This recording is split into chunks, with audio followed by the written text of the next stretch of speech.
Hello, everyone. I would like to welcome you all to today's presentation. My name is Charlotte Kongo, and I am the Program Officer at Guild Digital. I'll be presenting this with my colleague Edwin, who is the tech lead at Guild. Guild is a tech company that is focusing on using the transformative power of technology to strengthen primary healthcare systems, which in turn will improve the health outcomes of the communities that we serve. And one of our initiatives is improving access to quality health care for refugees in the country. Today, we'll be taking you through our CHT upgrade journey, and I would like to start with a few facts. One being that Uganda hosts the largest number of refugees in Africa and the second largest in the world. And as of March 2024, we had over 1.6 million refugees, and currently there are about 1.7 million. These refugees are placed in settlements located in different districts, with a majority of the settlements being in the northern part of the country.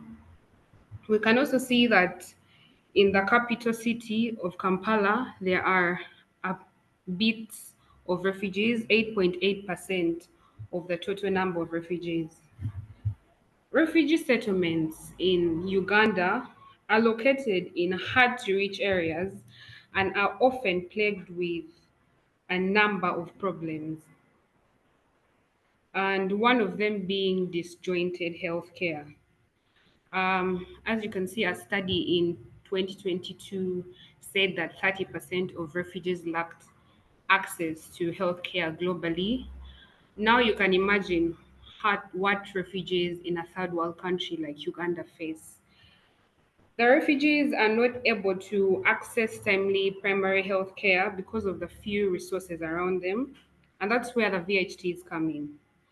VHTs in full is village health teams, and I know we are more familiar with community health workers. So these are volunteer community health workers, and they provide door to door services to the communities around them. Prior to 2022, they were using paper-based method of collecting client data. And this was not only tiresome, but the partner organizations in these settlements weren't able to make data-driven decisions to tailor specific health interventions. And so as Gale Digital, we thought about how digital health can support these VHTs and what tool would be of best help. And so we came up with the RCHMIS application. RCHMIS stands for Refugee Community Health Management System, which has digitized the workflows of these VHTs and has enabled us to track VHT actions, which has been of tremendous help to the supervisors. We started this project in 2022 and we started with only two settlements. And as we speak, the digital application is being used by VHTs in all 13 settlements in the country, which is a really big deal for us. With it, we've been able to track VHT actions, such as the number of households registered, the number of individuals, and breaking it further down to the nationality of these individuals. As you can see on the screen, we have a majority of Congolese, South Sudanese. The VHTs also cater to the nationals who live in the communities next to them. So that's why you see the nationals who are Ugandans. We see Burundians, Rwandese, Eritreans, Somalis, Ethiopians, and Sudanese. We are also able to view assessments done for children under 5, which is a critical growing stage for children, and also the referrals made for diseases like diarrhea, malaria, and pneumonia, which are under the ICCM initiative. With case management, the VHTs are able to monitor a woman's pregnancy from registration till birth and also conduct postnatal care visits. All this data that you see on the screen and even much more, there is wash data, there is data on mosquito net usage. All of these are visualized on dashboards for partner organizations, for supervisors in these settlements to analyze and tailor guided health interventions and make actual data driven decisions that will in turn help and improve the health of these refugees. That is an overview of the RCHMIS. And at this point, I would like to invite my colleague Edwin to take us through our upgrade process and our experience with it. Edwin, you can take over. Okay, thank you, Charlotte. Hi, everyone. Our upgrade journey from CHT version. So we upgraded from CHT version 3.17.0 to CHT version 4.10.0.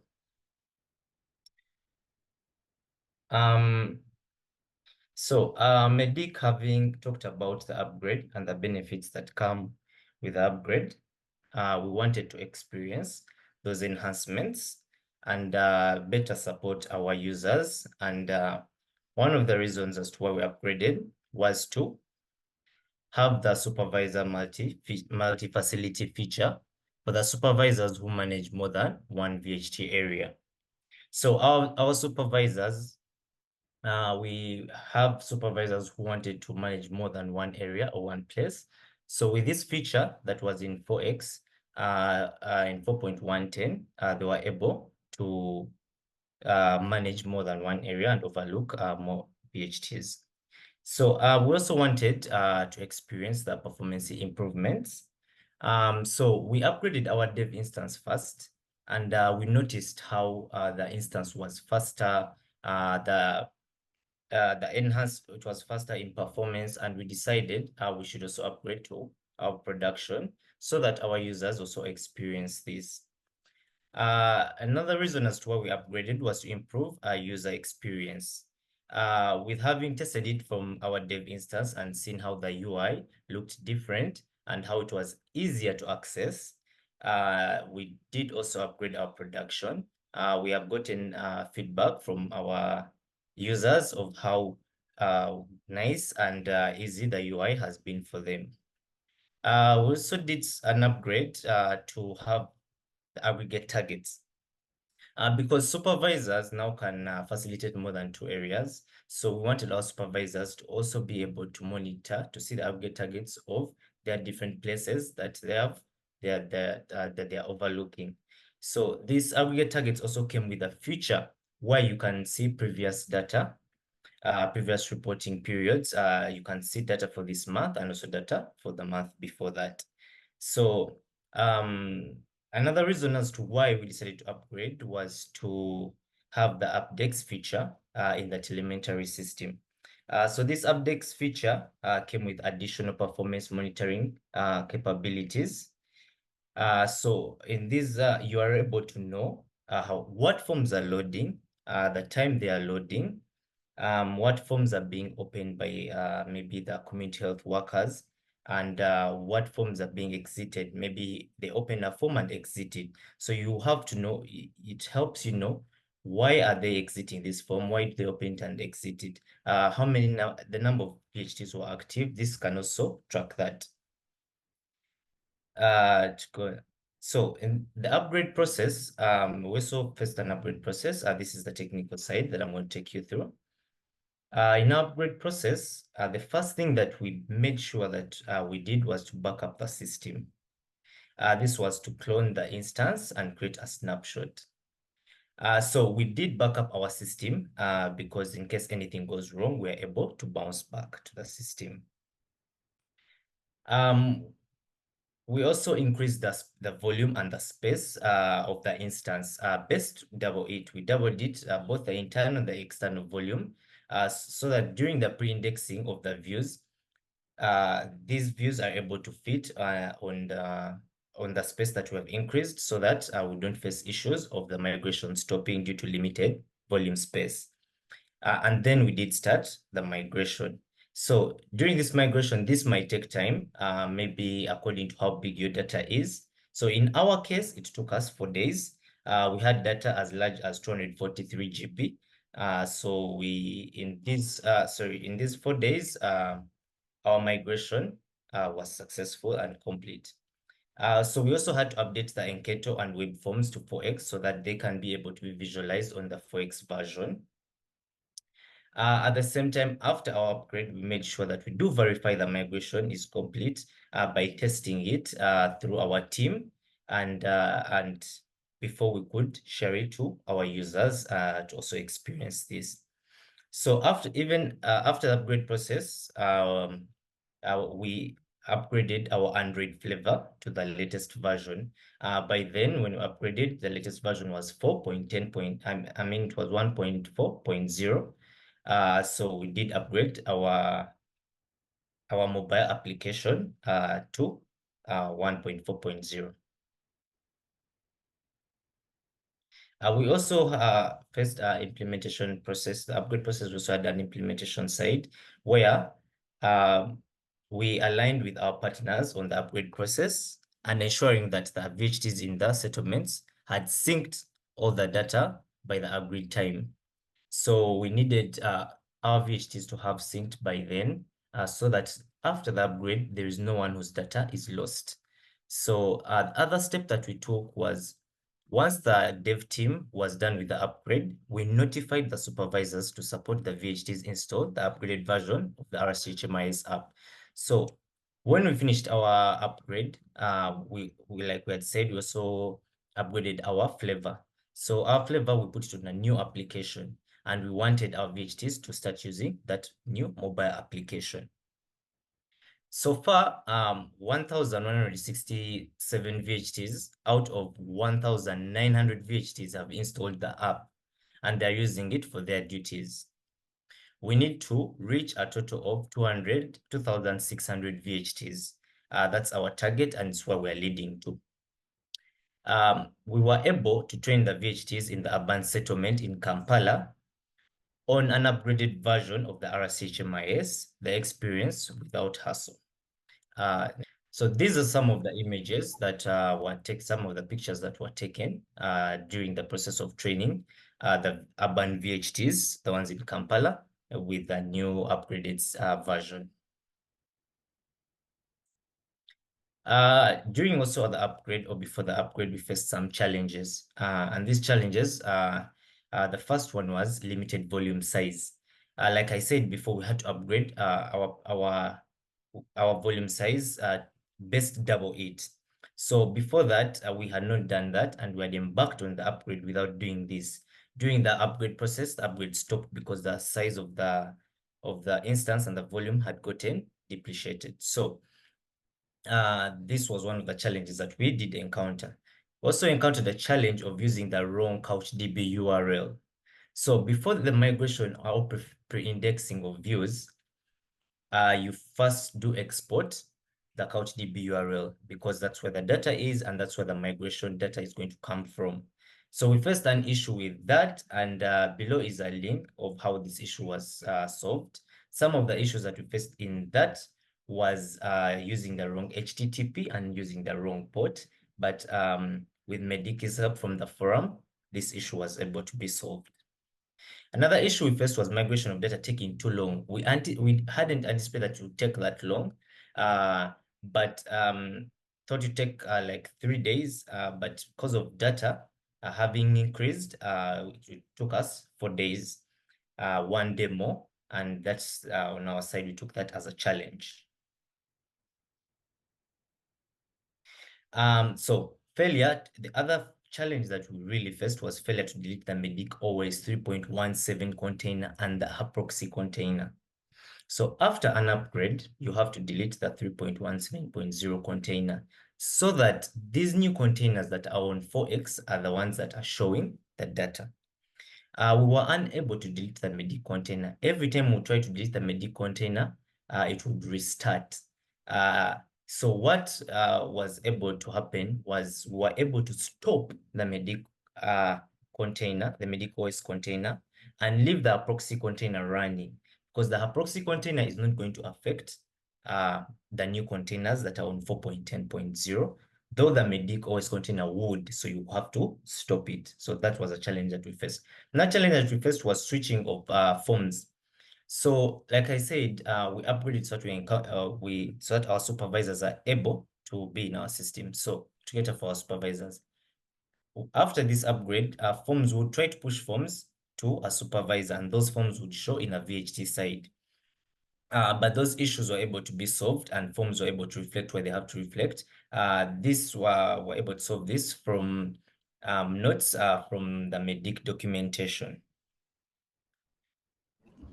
All right. Thanks, Edwin. Since we have, before we allow any questions, since we have Geoffrey who has joined us, Geoffrey, would you like, who is a supervisor supporting this implementation, would you like just to share your thoughts and insights on how the upgrade was? Well, good evening once again, everyone on the call. I'm called Geoffrey Ochan. I work for Medical Team International as one of the partner for UNHCR for refugee program in southwestern Uganda. To start with, have been on from the start of this program right from 2022 in September. When the system was just piloted in one of the settlements here in southwestern Uganda. And it has been a good experience when we see the paper-based community health monitoring that initially or traditional has been happening before the digital system set in. It was very challenging. Before I talk about the upgrade, how, refugees environment is a very complex population dynamics that there are a lot of indicators to be monitored by this VHT, the village health team. So when they brought the CHT digital system, we trained the VHT and the data, household registration started. And this VHT, they are not in small number. Initially, I trained 245. And they are being supervised by around 4 supervisors. For me, I supervise their supervisors. But sometimes I go on ground at the household level to monitor what they do with the CST, if they have mastered, if there's any challenges, and we do on-site correction or mentorship so that they are to the speed. VST system here in Uganda, they are not very formal in the labor market, where they are given a contract and they feel is like a permanent job or something that lasts. They are not being paid so much. But with that, it made the turnaround time of the VHT also very high, because just like any other technical person, that's looking for better thing in the labor market. So for VHT also, if anything comes along their way, which is far much better than what they get, the incentive that we give them, they drop the VHT work anytime. That means we are prompted to go back to the community, because the protocol is, it is not even the organization that select the VST who should be a VST. We only give the platform and guide the process. It is the community that select who is a VST to be helping them within the village where they live to monitor their community health indicators. So you realize, since they are not being paid just like another technical person in the labor market, the rate of turnover is very high, and they keep dropping the work. And as we keep recruiting, community keep recruiting. So it becomes challenging also. Every quarter, I reduce a good number of VST has already left. Then this new one coming in, we need to start from zero again so that they catch up. Up to now, we are still struggling with that element. I'm mentioning it because it's a challenge affecting this CHT activity. Because sometimes also, as we give the platform to the community, and we give them the guide that if you are selecting for us a VHT, be mindful of ABCD, because the system they are going to use, it requires somebody who can be able to read and write and interpret data. So if you, sometimes they put trust in some of these old people, yes, but they go and get stuck with what? With the technology over time. You see that? So we guide upon them, not because we heard those people they have given us, but we give them the guide, because when you give us somebody that the person come and have registered, very many of them that come, they said, for me, I can't continue with this work. Maybe you get another one. So we keep going back and forth to the community to give us another person. So says the training was successful with the first cohort, but we dropped a lot along the way because of the technicality and technological gap that come along the way. So we kept on going like that, but they did appreciate it. We did a lot of evaluation comparing the paper-based work they used to do and the digital system. Because initially, as the first presenter did mention, there are very many partners in the refugee settlement that have interest in health space. And all of them have interest in VHT work to start with. Because VHT here in Uganda is like a health center one. Is the starting point of health issues start from VHT. Then goes to health center two, where that is a structure where the government takes from now. You see that? So every partner was, up to now, they focus on what? They focus on VHT. Now the challenge comes that all of them have different reporting tools. The WASH partner is coming with their own reporting tools. For us, we are doing comprehensive primary health care. We also come our reporting tools. Another partner coming monitoring nutrition is also coming. So VST were overwhelmed. We are so overwhelmed with different reporting tools coming from different partners engaging them to do report. So when they brought in this, it comprehend, it has digitalized, it has like brought like a one-stop center for VST. Now that's the first appreciation they gave us, because when they pay a visit to a particular household, they make sure they comprehend all the community health indicators that is of interest in that household. By the time the VSC is leaving that household, he has already done WASH assessment, he has screened or assessed children under 5, he has talked to pregnant mothers, he has done all sorts of key health indicators that we do monitor. So the problem now came in a real data visualization on the dashboard. Initially, in the first system, it was not, it takes time for the data to be realized to be reflected on the dashboard.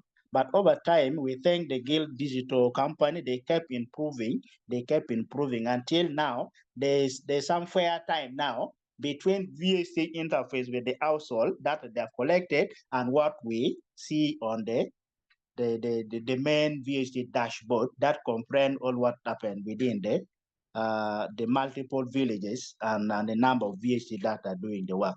So though they are not yet there,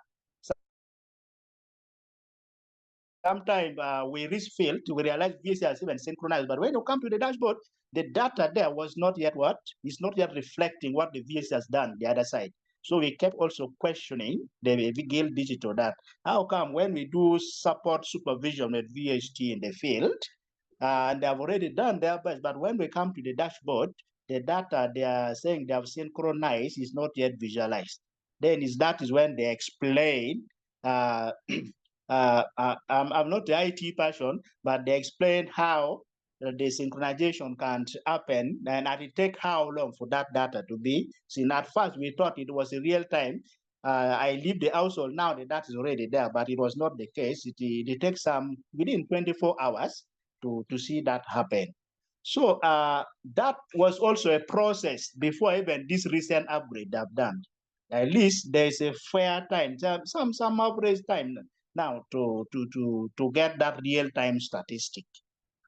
Coming to the recent system upgrade, much of the detail you have heard from the technical person, how they are doing all this, but for us at the field-based level, how we experience this at first, there were very many action buttons that I told you the literacy levels profile of the VHD. Some of them, it take long for them to understand. If there are very many actions to be done, then because their level of education is not like us who have smartphone every now and you know what to do. But for them, it take time to acquaint themselves and master. So the other first one before the upgrade, there was a lot of action buttons. Others were repeated even, and it was confusing kind of. But this one here now, 2 weeks ago, when I was trying to orient them what the new upgrade looked like, they were so much appreciated because there are only two things in the interface. You can see add new household as one button, primarily to register any new household that has come within the catchment. Then there's a plus button. That plus button there, when you click, it depends on what you want to do, either on a household or on an individual you have selected. Then it will give you the action you want to apply, be it a pregnancy registration, be it death report, be it muting, all that.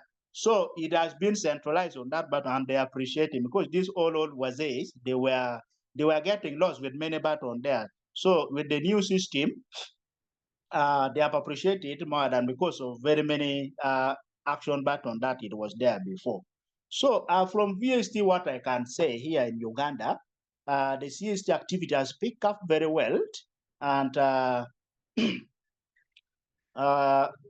challenge probably could be with the partners, not the Guild Digital, because sometimes there is some gap between data synchronization, because the way how we are synchronizing the data is not uniform. I wish it should be unified such that within, when they said within this period of time, all VHTs shall have synchronized the data. But again, due to some program issues where, okay, away from the VST experience, let me get to summarize now on the dashboard. On the dashboard, we are able now to appreciate quite a number of things.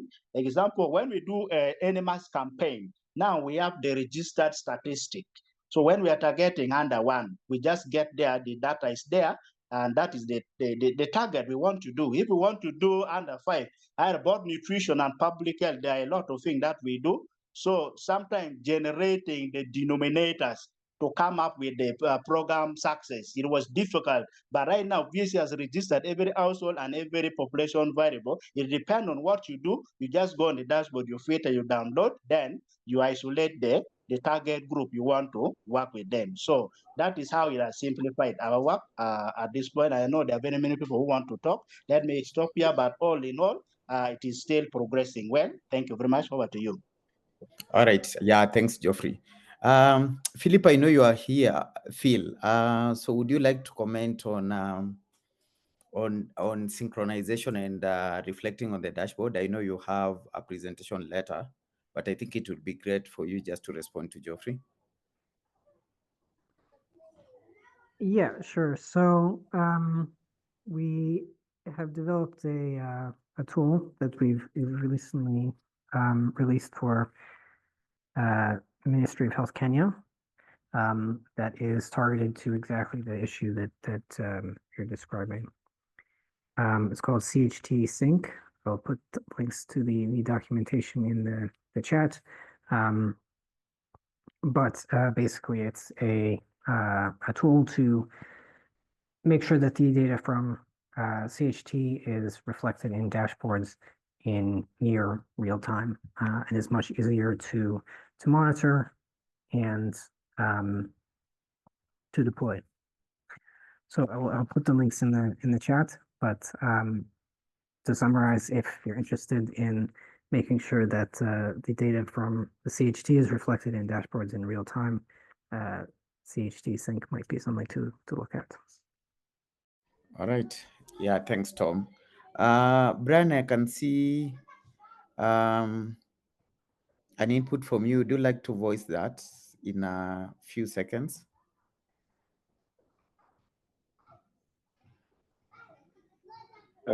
Yes, Anthony. I was just also reinforcing what Geoffrey is saying. I think we need to also think about moving to that offline capability, because what we see is when we started to launch out supervision, the relationship between what VHTs are doing and what their on-ground supervisors need is something that they want to work on without waiting to go to dashboards. Some of those supervisors are as mobile as the VHTs in the areas they are. And so coming up with a solution that allows a supervisor to do some kind of peer-to-peer device interaction, and they're able to get the metrics that they need to support their VHT without that supervisor waiting for dashboard access much later in the day is great. For now, we only have aggregate targets as a lens for the supervisor to see.